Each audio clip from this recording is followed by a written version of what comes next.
Um, so I'm just going to start with an introduction. If you could all make sure that you're on mute and we can have time for questions at the end, that would be marvellous.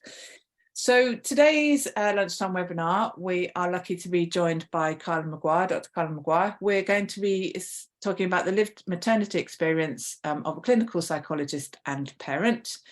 So Carla is a clinical psychologist with over 15 years experience supporting people with learning disabilities and their families.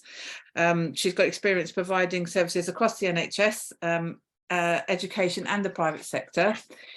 She's also, this is why she's here, she's got a 2-year-old son who's got Down syndrome, and she kindly shared her experience, her maternity experience, when we were looking for hospital feedback.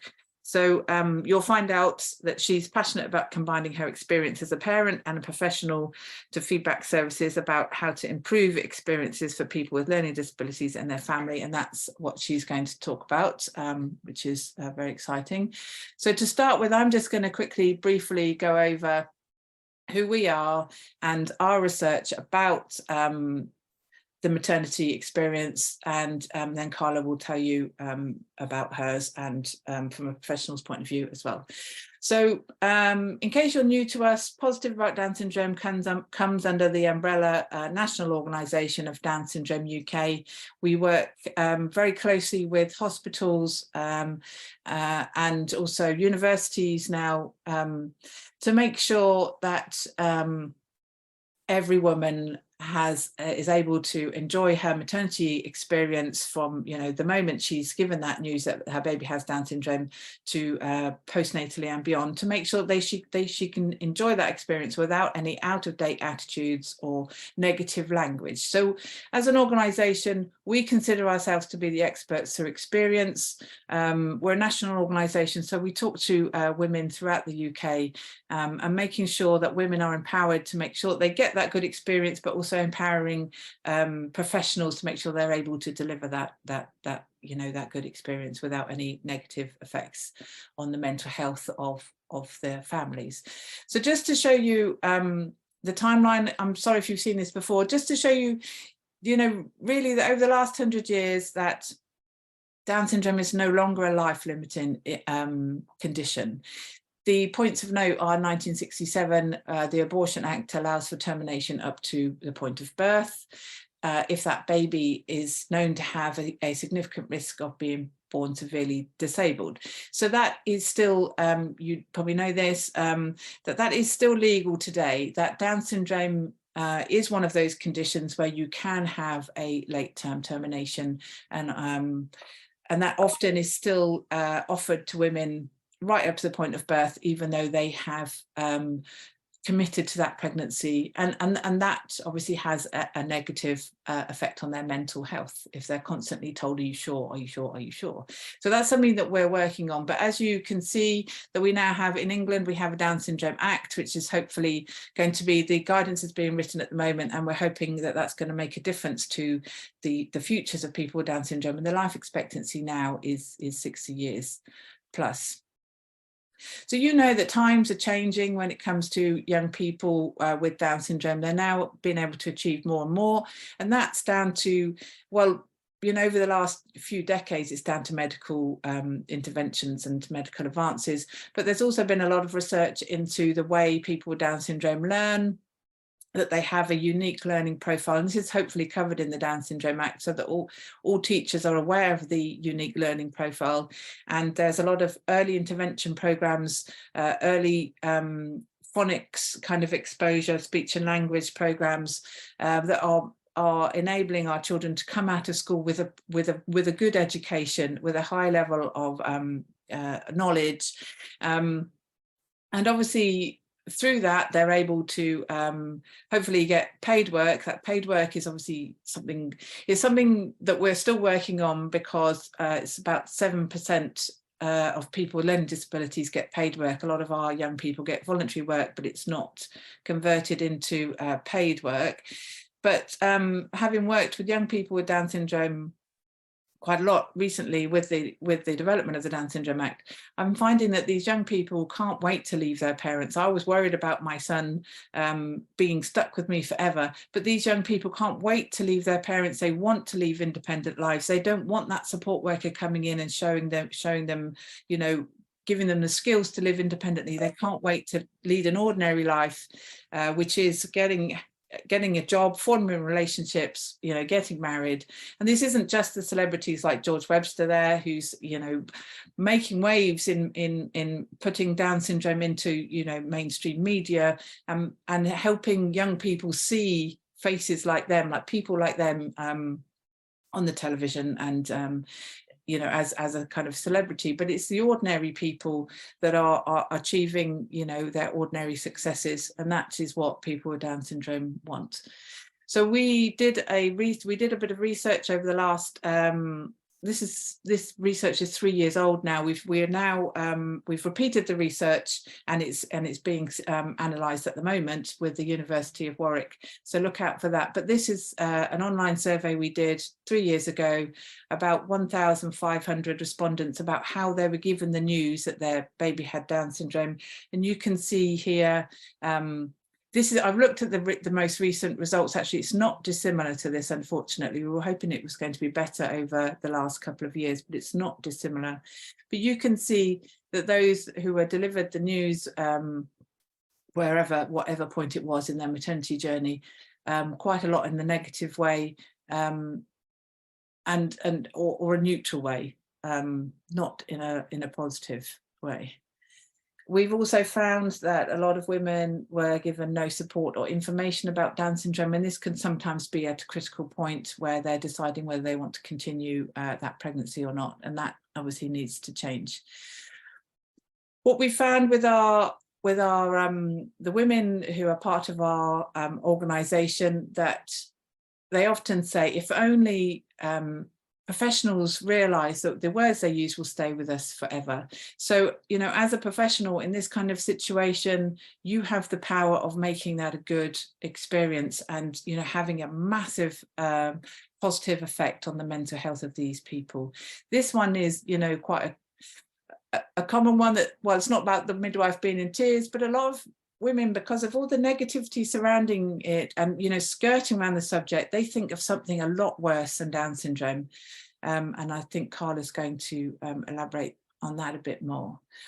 This, talking about mental health, this is actually hot off the press, that we found in our latest study, which was for women that had babies over the last 3 years, that only 37% felt that the attitudes of healthcare professionals had, that 37% felt that attitudes had a negative impact on their well-being, compared to 85%. This is in a quality care commission of people who'd not had children with Down syndrome. So there's a big disparity there.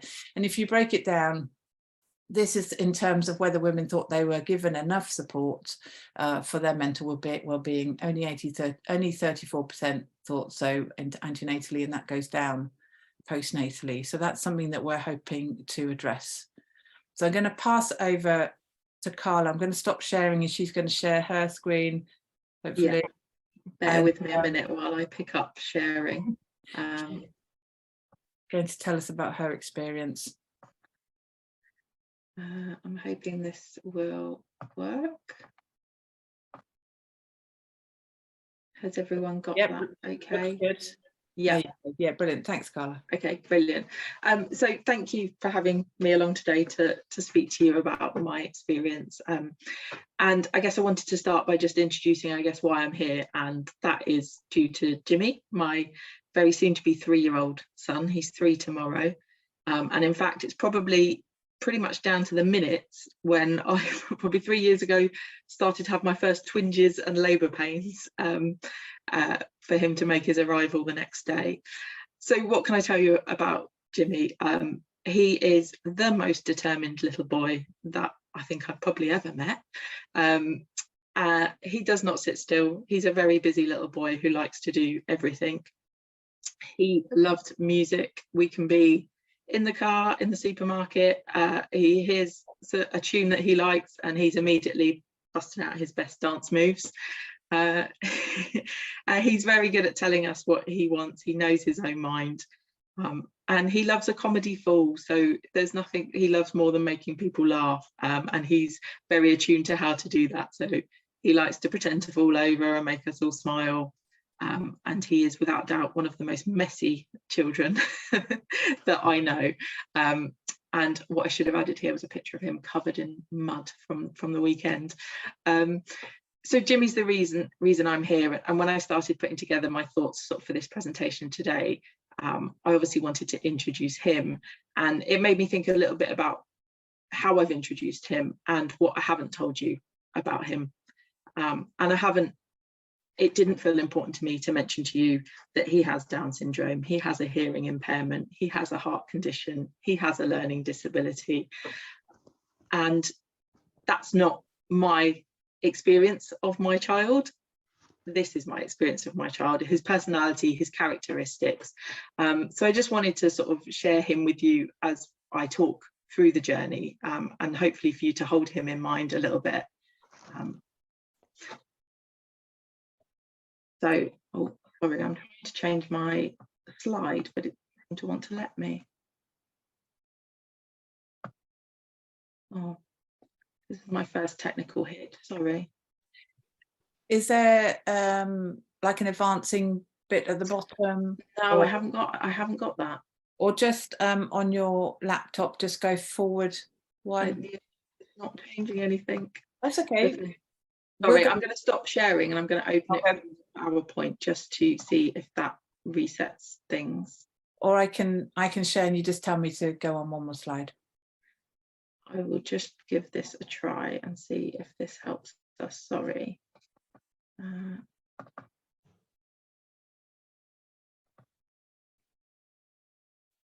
no, I'm not seeming to. Oh, there we go. It's moving now. Is that okay? Yeah, that's moving now. You can see the next slide, yeah? Yes, our prenatal. Yeah. Okay, so let me tell you a bit about our story of pregnancy. So Jimmy is our second child. We've also got a daughter who's 4. We were very pleased when he came along and found out we were pregnant after having some fertility issues trying to conceive first time round. So at our 12-week scan, it was identified that there was a high nuchal measurement, and we were asked to go away for a moment. In hindsight now, while the sonographer probably called the screening midwife to put those things in places, we came back and were taken to what I refer to as the bad news room.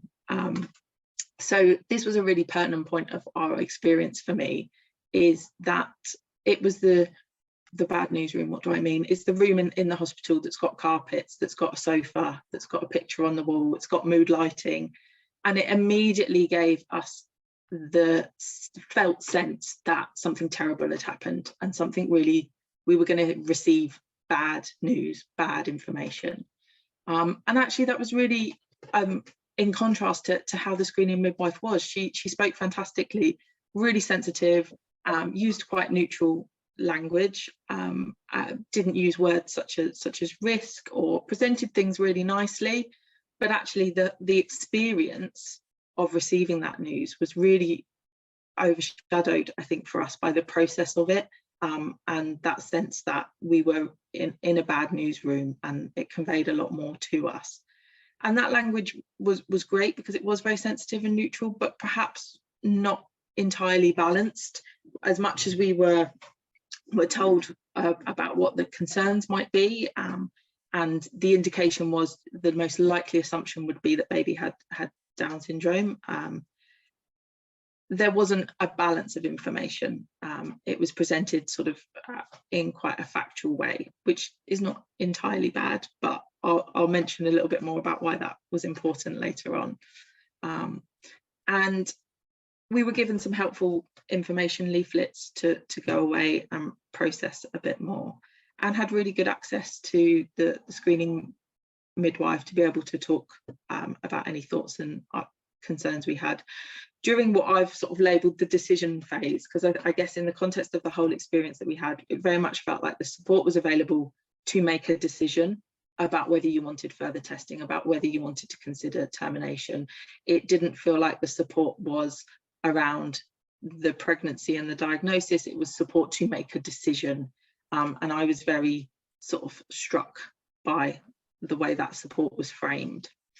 And a little bit about my husband's reaction versus my reaction. And I guess this is where we notice the difference of pre-existing knowledge. And I came to this experience at our 12-week scan, having worked with people with learning disabilities and their families for many years, and holding a set of values about people with learning disabilities, really positive experiences, positive relationships with people with learning disabilities. So I could contextualize what I was hearing and what I was feeling in that bad newsroom, and I guess buffer my experience by my pre-existing knowledge and values about people with learning disabilities. My husband, in complete contrast, has no experience of people with learning disabilities. It's not something that he's had, knows people with learning disabilities. And so he was even more struck by that bad newsroom and that sense of how the news was delivered to us. And we talked a little bit about this ahead of me talking here today, and to get his thoughts and reflections as well. And he, by his own admission, and he's completely right, is one of the most positive people you can meet. And if there's a positive to cling on to, he will absolutely grab that and run with that. But he came away from this experience completely flawed and didn't feel like there was anything from that experience that he could hold on to as a positive. And that's where I guess the sensitive language, the neutral language, is absolutely right and absolutely helpful. But is there harm in presenting a balance? Can we talk more positively about things? Actually, that might give some families something different to take away and to hold on to. And I'm talking quite a lot, so if I need to speed up, Lou, please tell me at any point. I can't see the time on my screen. Oh, no, my slides aren't moving again. I'm sorry. Okay, I think we need to I'll share. Oh, you're okay. You're all right. Yeah, sorry. Okay. So sticking with prenatally, so we ummed and ahed and took a lot of thought about whether we wanted any further testing to find out anything about diagnoses that baby may have, and it was a really tough decision for us. My husband wanted to know more. I didn't necessarily want to know more, and we were really well supported, and in the end came to the decision not to have any further testing, and just had additional scans and monitoring. And that was quite a bumpy road. We had a lot of things flagged at different scans, and our care was moved up to another hospital because of some of the things that were being flagged on scans, adding some complications. But generally, I have to say, the consultants we met, they were knowledgeable, they were supportive. We received really good information and care. I think some of the things that could have been different for us is, again, the environment. I remember sitting in an appointment and sort of trying to listen to the consultant, but on the wall next to them was a massive big poster almost of statistics of risk and women's age and what that meant for the risk factors around having a baby with Down syndrome. And actually that was dated from around 1983, I think, 84. And I was sort of distracted by having to constantly see that, thinking, actually, that's older than I even am. And this is sort of the information that was being presented. And also that being quite difficult, I think, for me, it raised questions of, oh, should I be more aware of my age, and what does that mean? So again, that environmental cues around the information people are picking up in their environment. It wasn't just what was being said, it was what I could see and what other information I could take in. And we did have that experience of, we decided we didn't want to find out information. We decided termination wouldn't be an option for us because of our personal values and circumstances.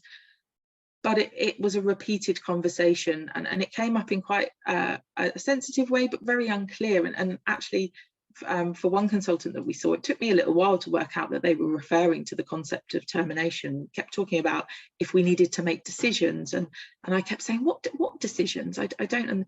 And eventually they said, oh, well, if you want to reconsider termination, and it felt really difficult to have to keep saying, no.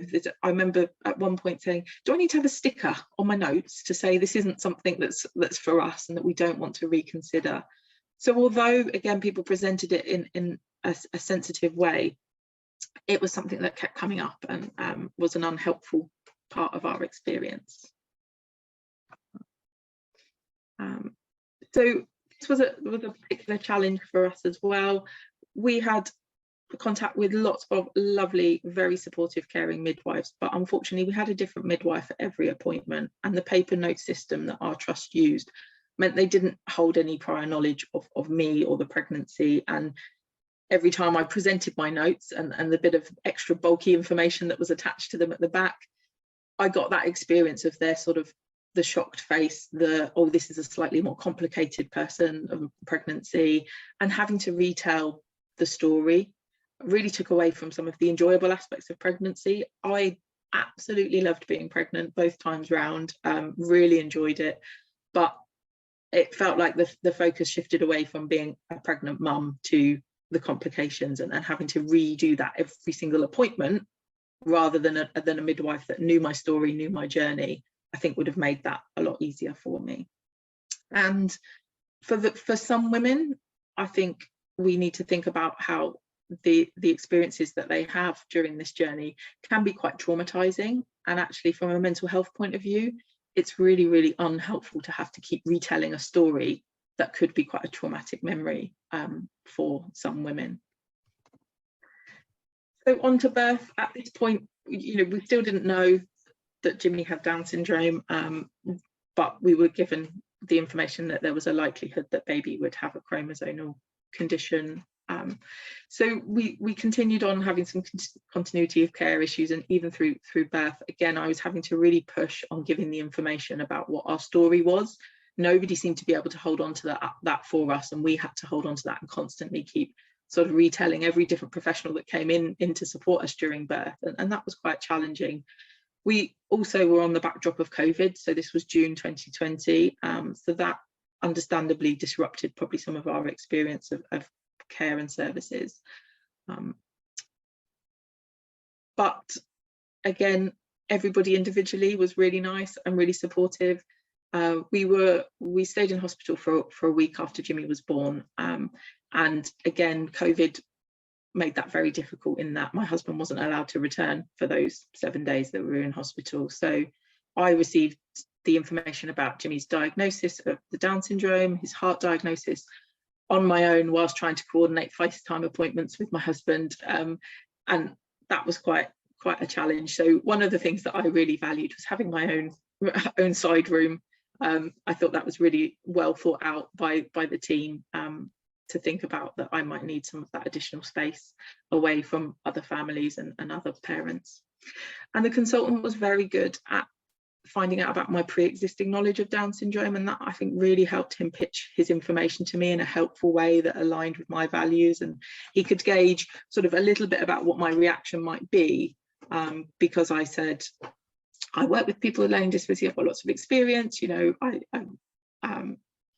I think gave him a framework of how to helpfully share the information with me. We didn't receive any emotional support, and as I touched upon earlier, I think the support aspect felt very much around the decision and whether you're going to decide to have further testing, you're going to decide to consider termination. And this may just be obviously my experience in my local area, but I guess as a psychologist as well, I was a bit struck by what all the things we were having to manage and having to deal with, and not being offered any emotional support. And in fact, I saw the screening midwife in the corridor a couple of days after Jimmy was born, and she said, oh, baby's here. He was 3 weeks early, so we weren't quite expecting him. Baby's here. And I said, yeah, he's here, and we think he's got Down syndrome. And she said, oh, I'll come back and talk to you. And unfortunately, she never did. And for me, that was really difficult, I think, especially in the context that I was there for 7 days on my own. I didn't have anybody to talk to about the experience that I was going through, other than phone calls to sort of friends or family. So I guess it's just how valuable your support can be. And if you're going to offer support, please follow up on it, because that was really meaningful to me, and I would have really enjoyed somebody to speak to about that experience at that time. So I was given some information once we sort of had the diagnosis around Down syndrome. Given some information. Unfortunately, there were really scrappy photocopies, and again, this felt like an example of, you're saying the right things, but please support this communication with the value it deserves. And it would have been nice to have some proper printed material about the information that I was given. And I didn't get any local signposting. And I guess from a mental health point of view, this felt really important. I later found out, when I did connect with some local families and some local support groups, that they had given a lot of resources and contact details to the hospital. So it was a bit sad that I didn't get that at that point, because we know for people's mental health, one of the biggest protective factors when you go through something difficult that you might have to adjust to is peer support and connecting with other people who have the same experiences as you. So I think if you have local signposting in your area, please, if you can, know that and know how to sign people, because that peer support is really, really valuable to mental health. So after our 7 days, when we escaped the hospital and got to come home, we had really good support again from the maternity services. Unfortunately, we did see lots of different midwives still, and I do think an element of this was impacted by COVID. That was a reality for a lot of people. And we had a great health visitor who was brilliant, came to visit us at home really regularly. And I guess what was really brilliant about her was she was great at getting all the referrals and checking in with what we needed and providing support to us as a family. But I guess there was that little bit of continuity there, in that she was the same health visitor that came regularly, and actually she'd been our health visitor for my daughter as well. And there was a much more sense of containment in how we felt and how we were dealing with things by having a regular person. And I guess that's probably what struck me about not being able to have that from the midwifery care, is that we didn't get that sense of containment, of understanding, which I think would have supported us through the experience. And as I say, it's on the backdrop of COVID, so I know that would have presented an element of challenge. And a year down the line, just before Jimmy turned 1, I had a birth reflections appointment. Everything during the birth got a little bit emergency towards the end. And as you are when you're giving birth, you're not really sequencing events or knowing what the timelines are. And I felt a little bit confused as to what had happened and why some of the things had happened in certain orders. So had a helpful appointment to go back through what had happened during the birth. And that was really helpful in terms of sequencing events. But the midwife herself, again, was very lovely, but had a lot of difficulties herself from her own daughter giving birth during COVID.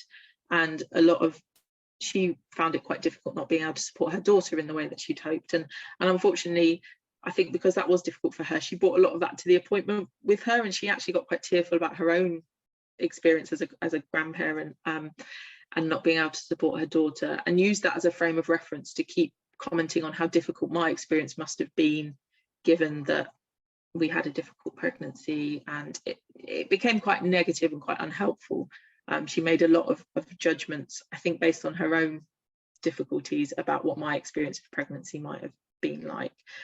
So I guess just the reason I say that is a note to, it's hard to help people and to be emotionally supportive sometimes if you're dealing with your own difficulties or your own thoughts about things. So I think it would have been helpful to think about who the right person was to have those conversations. So summarize what I said into sort of some coherence to take away. I guess what I'm really trying to say is, it's not just what you say that conveys a message, it's how you say it, it's where you say it, and it's how you support it. So for me, that bad news room just gave a real felt sense of something terrible, that, you know, I was thinking, they're going to say that baby has died, is not going to survive the pregnancy. It really gave a different message to what the midwife was actually saying. And as human beings, our brains are very clever. We don't just take in what we hear, we take in what we see, we take in what we feel. So actually, for that experience can be very much shifted by some of those other things that are happening around. So reinforce what you say with what you do. So that presenting written information and signposting well, Again, from a mental health point of view, we know signposting and being able to connect with other parents and families is really protective to mental health. No scrappy photocopies, please.